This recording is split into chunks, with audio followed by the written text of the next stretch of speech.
Salutations à tous, c'est le frère Mota Mwanidi. Et aujourd'hui, encore une fois, par la manifestation de la grâce de l'Oba, le seul et unique créateur, par son verbe, par le deuxième, le seul enseignant mandaté en cette époque, Zulu Lassan, il m'a été permis de donner une exhortation dans Bible, Kalatambale, la Bible authentique, la seule version sans erreur ni contradiction. Donc c'est l'instrument de délivrance pour tous ceux qui aiment la justice, la science, la connaissance, la sagesse, l'instruction et le discernement. Donc aujourd'hui dans cette exhortation, on va aller dans le livre de Monmon. Il est connu sous le nom de Salomon dans les Bibles actuelles classiques, mais son vrai nom c'est Monmon. Et on va aller dans le livre Mutatedi et ses orientations à l'ouverture de la sagesse. Donc dans ce livre, Monmon donne beaucoup de conseils, d'instructions par rapport aussi à la vie de l'homme dans le visir, comment il doit se comporter et les comportements à éviter. Et au chapitre 14, à partir du verset 3 jusqu'au verset 16, il dit ceci. Donc le titre c'est « Envie et avarice ». Déjà l'envie, c'est parce qu'il y a deux sortes d'envie. Il peut avoir une bonne envie et il peut aussi avoir l'envie qui est mauvaise, qui va aussi être synonyme aussi avec la jalousie. Donc c'est envier les autres, convoiter. Et voilà, ici il est dit aussi mêler ou non de dépit ou de haine à la vue du bonheur ou des avantages de quelqu'un. Donc, et c'est aussi désir d'avoir ou de faire quelque chose. Donc maintenant, ça dépend qu'est-ce que tu veux et comment tu veux la chose. Et il y a aussi l'avarice. Maintenant, l'avarice, ici il est dit, attitude, caractère de quelqu'un qui restreint à l'excès ses dépenses. Donc, l'avarice est un attachement excessif à l'argent, une incapacité à dépenser de l'argent et une volonté d'acquérir toujours davantage de richesses. Donc, voilà un peu les définitions qu'il donne par rapport à l'avarice. Donc, quelqu'un d'avare, c'est quelqu'un qui n'aime pas dépenser, qui, à l'excès, aime garder son argent sans y toucher, sans le dépenser. Donc, ici, au verset 3, donc, Mutatedi par Monmon, 14.3, il est dit. À quoi sert la fortune, virgule, si on est avare? Point d'interrogation. Donc, il pose la question. Ça sert à quoi d'avoir la fortune? La fortune, c'est beaucoup de biens, beaucoup d'argent, donc avoir beaucoup de richesses. Donc, à quoi ça sert d'avoir beaucoup de richesses, mais d'être avare? Donc, à l'excès, se restreindre de dépenser. Donc, cette richesse-là sert à quoi? À quoi bon être riche, virgule, si on hésite à dépenser? Point d'interrogation. Plusieurs dans le visible veulent être riches, veulent avoir beaucoup de biens, mais ces richesses, peut-être parfois, c'est aider la famille, avoir une maison, des biens, manger, se réjouir dans le visible. Mais si tu veux être riche, mais tu ne veux pas profiter de ces richesses-là, à quoi ça sert? Verset 4. Et Monmon aussi, il est bien placé pour donner ses conseils parce que lui, il avait beaucoup d'argent, c'est-à-dire de richesse. Il était roi. Donc, il sait de quoi il parle. Verset 4. Celui qui amasse en se privant lui-même amasse pour autrui. Point virgule. Et ça, c'est logique. Parce que tu amasses, mais si ce n'est pas pour ton bien, si ce n'est pas pour ton avantage, si ce n'est pas pour tes besoins, pour ta satisfaction, un jour tu vas mourir, tu vas aller dans l'après-vie, donc tu ne vas pas vivre éternellement dans le visible, dans cette réalité. Donc, ça va aller à d'autres personnes, soit être descendant, ou il peut, voilà, il peut avoir d'autres formes de d'héritage de distribution d'héritage. Donc, voilà. Celui qui amasse en se privant lui-même amasse pour autrui. Point virgule. Donc, ça va être d'autres qui vont jouir du bonheur que peuvent procurer ces richesses. Avec ces biens, d'autres vivront dans le luxe. Point. Avec ces biens, d'autres vivront dans le luxe. Point. C'est ça. Donc, d'autres vont être contents, être dans l'abondance, profiter des richesses. Mais la personne qui a, au verset 4 ici, celui qui amasse en se privant, ce qui amasse, peut-être qu'il va dépenser beaucoup d'énergie, d'efforts. Il va cogiter, essayer de peut-être monter son entreprise, travailler beaucoup, beaucoup, beaucoup. Mais il ne va pas profiter de ces richesses-là. S'il meurt, ça va être d'autres personnes donc, qui vont se réjouir de cela.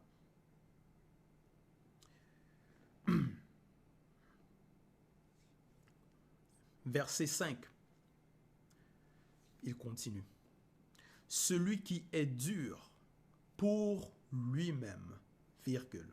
Donc il est dur, ferme, donc quelqu'un qui est dur avec lui-même, donc il ne va pas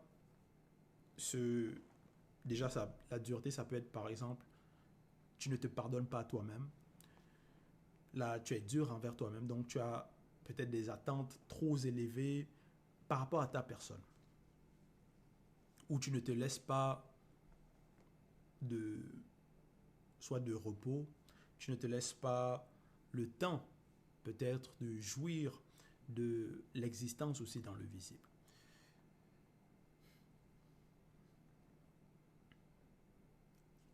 Celui qui est dur pour lui-même, virgule, pour qui serait-il bon? Point d'interrogation. Il ne jouira pas de ses trésors. Point. Donc, quelqu'un qui est dur comme ça, qui a cette mentalité, ben, il va être bon par rapport à qui? Si déjà lui-même, donc en étant dur avec soi-même, la personne se fait du mal à elle-même, ben, comment elle va pouvoir faire le bien à d'autres personnes? Donc il faut déjà se considérer soi-même. Et il dit, il ne jouira pas de ses trésors.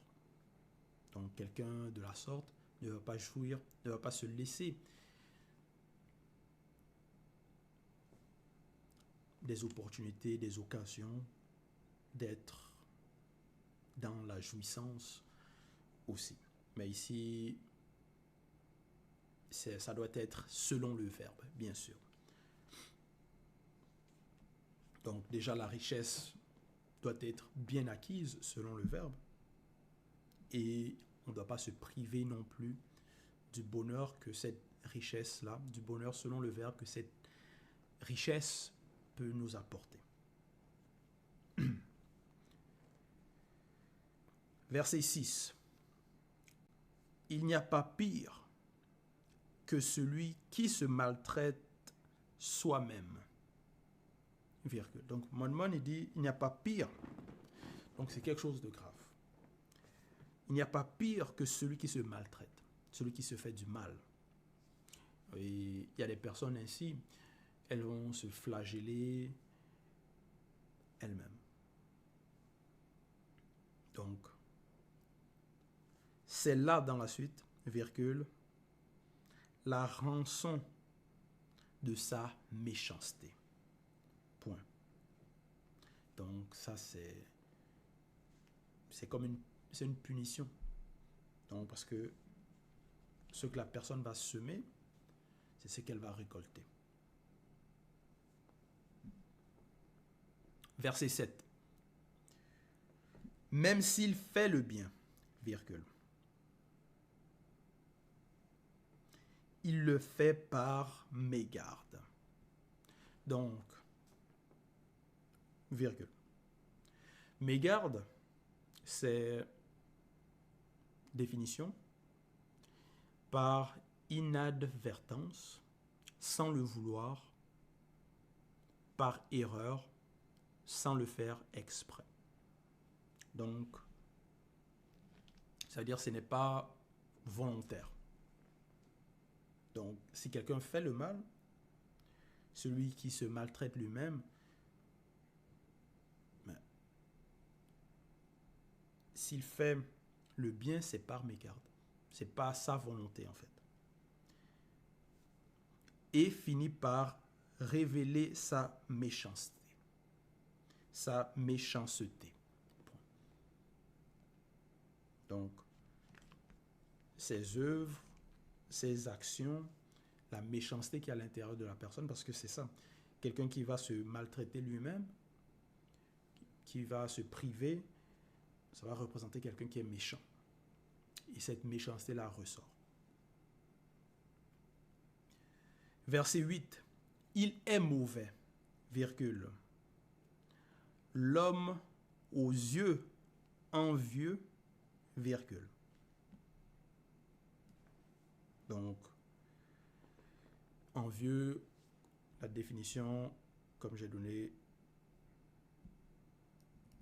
c'est aussi la convoitise.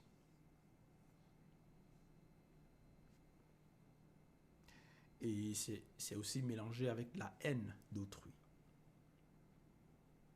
Il est mauvais, virgule, l'homme aux yeux envieux, virgule, qui détourne le visage et méprise les gens. Point. Voilà. Donc, celui qui est envieux, il méprise autrui, c'est cette personne-là qui est mauvaise, qui est mauvaise. Voilà pourquoi sa méchanceté ressort. Et aussi même, ça va être des personnes qui vont se maltraiter, se flageller, qui vont vouloir que les autres échouent, perdent, que ce soit dans plusieurs de leurs projets. Donc, ces personnes ne vont pas vouloir que d'autres réussissent.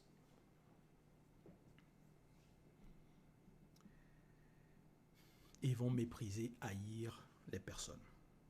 Donc, voilà les désirs qui vont animer les personnes mauvaises. Verset 9. Les yeux de l'insensé ne sont pas satisfaits de sa part, virgule. Donc, l'insensé. L'insensé, déjà, c'est quelqu'un qui va désobéir, qui ne va pas être intelligent, qui va aller contre les lois, les ordonnances, les préceptes, qui va agir de façon immorale. Et il y a aussi l'insensé, celui qui dit non, le Créateur n'existe pas. Donc ça, ce sont des insensés.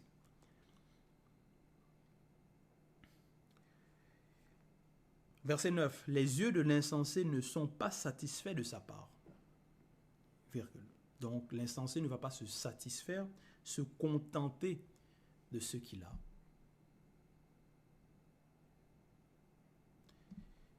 Mais ce n'est pas fini. Une avidité mauvaise trouble son âme. Point. Donc maintenant, il est avide de bien, de satisfaire ses mauvais désirs, ses mauvaises pulsions. Donc, par rapport à ce qu'il va voir, il aura envie d'avoir cela. Et l'avidité, donc constamment avoir envie d'avoir des choses. Maintenant, on sait que dans l'existence, c'est peut-être dans le visible, une personne assez moyenne, mais tu désires, tu aspires peut-être à avoir plus, que ce soit dans le travail, par rapport à ta position, que ce soit par rapport aux connaissances, par rapport aux choses peut-être tu veux avoir selon le verbe. Ça, c'est pas interdit. Mais ce qui est interdit, ce sont quand ça devient mauvais, c'est-à-dire l'envie, la jalousie, mauvaise, la cupidité, voilà, les rancœurs, la haine d'autrui, ainsi de suite. Ou vouloir avoir ce qui ne t'appartient pas. Voilà.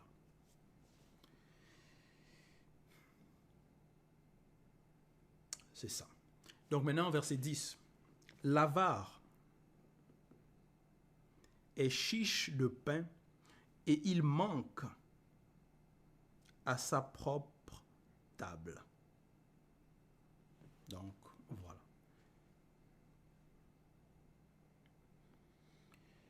Donc, quelqu'un d'avare, même les donner de petites choses, peut-être qu'ils ne sont même pas dispendieux, ça va être difficile pour cette personne. Verset 11. Mon enfant, virgule. Donc, parce que Mon, il a déjà exposé l'avarice, les méchants, les mauvaises envies, les insensés. Maintenant, il va dire ceci. Il dit ceci. Mon enfant, virgule. Donc, comment est-ce qu'on doit agir? Mon enfant, virgule. Si tu as les moyens, virgule. Parce que voilà, il faut savoir aussi vivre selon ses moyens. Si tu as les moyens, virgule, traite-toi bien toi-même selon le verbe, point virgule. Oui, il faut apprendre parce qu'il y a des personnes, parfois ils vont vouloir donner. Une personne va venir les demander, non, prête-moi de l'argent, non, donne-moi ceci, donne-moi cela. Tu vas donner, et elle-même, parfois, elle va se retrouver dans le besoin. Ne va pas pouvoir subvenir même peut-être à ses besoins essentiels, pouvoir se nourrir, ainsi de suite. Et donc ça va la laisser, la personne va être encore dans plus de troubles. Et peut-être c'est même elle qui va aller maintenant vouloir demander à d'autres personnes. Donc, pour ça, il faut savoir bien gérer ce qu'on a. Et parfois, ces personnes aussi, quand donner à plusieurs personnes, parfois ces personnes qui reçoivent vont se moquer de la personne. Dire, mais elle donne. Donc, c'est comme une sorte de... C'est profiter de la personne. Ceux qui ont... Parfois, elles vont demander les personnes alors qu'elles ont les moyens de subvenir à leurs besoins. Ou peut-être de trouver un travail, ainsi de suite.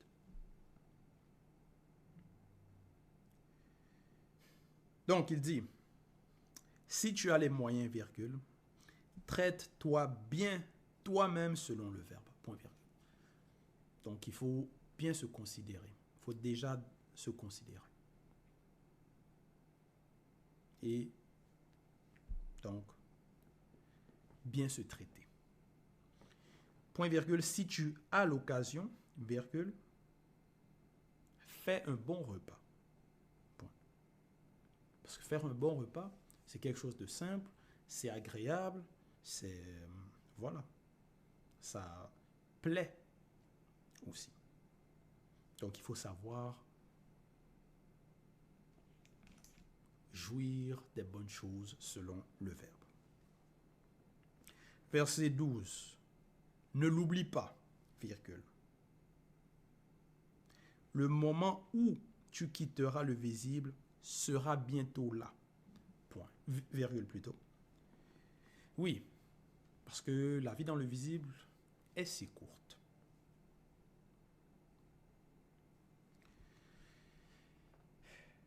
Par rapport aux hommes, dans l'après-chute du visible, par rapport même à la période que nous sommes. Parce que nous savons que les ancêtres, il y en a qui vivaient près de 800 ans, 900 ans dans les temps jadis. Et il y a eu des prophètes, des patriarches qui ont été rassasiés de jour aussi.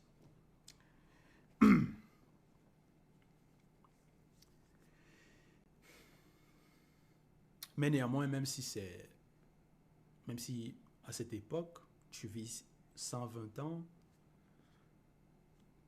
c'est peu de choses. C'est-à-dire, c'est une courte durée. Ça dépend donc d'où on se place. Ne l'oublie pas, virgule, le moment où tu quitteras le visible sera bientôt là, virgule. Et tu ne sais pas le jour fixé. Point. Voilà. Parce que dans le visible, il y a beaucoup aussi ce qu'on va appeler des imprévus. Ce que les gens vont dire des accidents, mais ce sont des imprévus. Et on ne sait pas le jour où on va quitter le visible. Donc, parce qu'il y en a, ils vont peut-être dire non, je vais profiter de la vie quand je vais aller en retraite. Déjà, dépendamment des pays, la retraite, parfois, c'est même pas au même âge. Mais si peut-être la retraite, c'est à 65 ans, non, je vais profiter de la vie à 65 ans. Mais si à 50 ans, tu deviens malade, souffrant, et tu meurs à 55 ans, ou tu meurs à 65 ans, à 60 ans, juste avant la retraite. Donc tu as dit que tu dis que tu vas profiter de la vie plus tard, mais tu ne sais pas quand est-ce que tu vas quitter. Tu ne sais pas si ce plus tard-là aura lieu pour toi.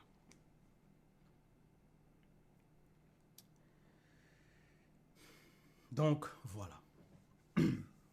Verset 13. Avant de quitter le visible, virgule,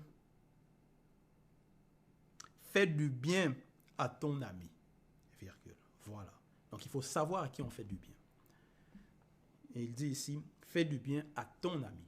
Donc l'ami, ça va être quelqu'un qui va partager ta foi, qui va aussi vouloir de ton bien.